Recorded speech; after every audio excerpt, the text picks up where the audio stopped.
All right, good morning. Today we are reading chapter 3 of Mocha, starting on page 17, so follow along. Well, that's settled then, said Aunt Abigail. We'll have plenty of time to get to know the puppy, but for right now, let's get supper on the table. You all must be starving after your trip. And why don't you bring your things upstairs and get settled? She waved a hand around at everything they'd carried in. You're all in your usual rooms. Becky, Stephanie, come give me a hand in the kitchen. She bustled off, and soon everyone else scattered as well. Charles found himself alone with the puppy. She put up her paws to give him another hug, then sat down and looked at him, whimpering softly. What's the matter, sweetie? Charles asked. The puppy shook herself off, then stretched and yawned, her front paws way out in front and her bottom in the air. Charles noticed the way her white-tipped tail curled over her back. She was so cute. She shook herself again and began to pad around, sniffing here and there on the floor. Uh-oh, said Charles. Do you have to? Just then the puppy began to squat right in the middle of the entryway floor. Charles swooped in and scooped her up. Let's get you outside. He pushed open the front door and stepped out into the dark, cold night. He had no leash, but he had no choice either. This puppy needed to pee. He hugged her out onto the front lawn. Lugged her out onto the front lawn, put her down, and watched her closely. Good girl, he said as she squatted in the ivy surrounding a big tree. Okay, let's go back inside. But the puppy had other ideas. She wandered further into the yard, away from the circle of light from the house, out into the darkness. Puppy, Charles called. Come, puppy. His heart thumped in his chest. What if she ran off?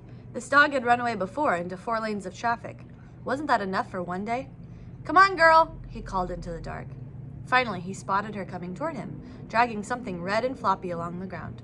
When she came closer into the light, he realized it was a piece of red cloth, the silk handkerchief from the stranger's pocket.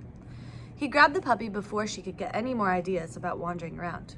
Give me that, he said, taking the handkerchief from her mouth. The heavy, smooth fabric felt cold. He shoved it into his sweatshirt pocket and headed back inside, herding the puppy in front of him. We need to get this puppy a collar and a leash, he announced as he walked into the kitchen with the puppy at his heels. And a name. Over dinner, Aunt Abigail's famous chicken and dumplings, the puppy was the main topic of conversation. What breed do you think she is, Lizzie? Asked Uncle Stephen.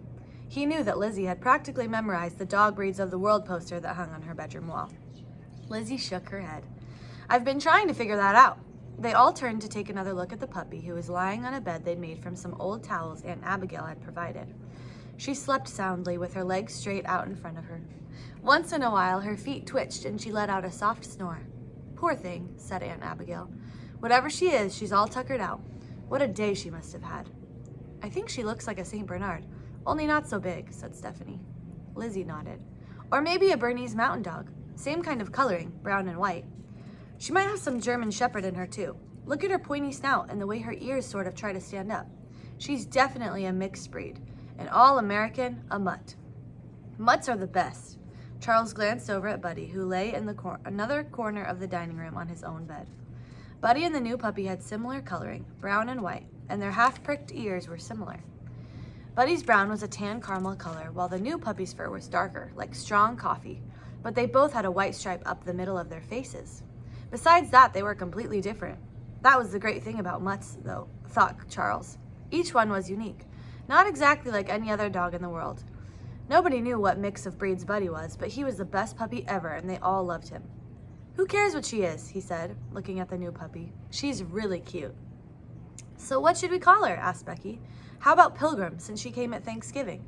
Or Serendipity for her good luck, Dad asked. What would we call her for short? Dippity? Asked Mom, laughing. I vote for something simple like Daisy.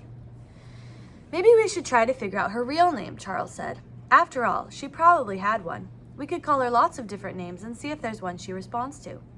That would take forever, said Lizzie. What would we do? Go alphabetically. What do we do? Think about it. Abby, Addie, Aggie, that's just the A's. They argued about it straight through to dessert. Who wants coffee with their pie? Aunt Abigail asked as she cleared plates. We just got a new espresso machine. I've been treating myself to a yummy mocha latte every night. What's that? Charles asked. Coffee with foamy milk on top.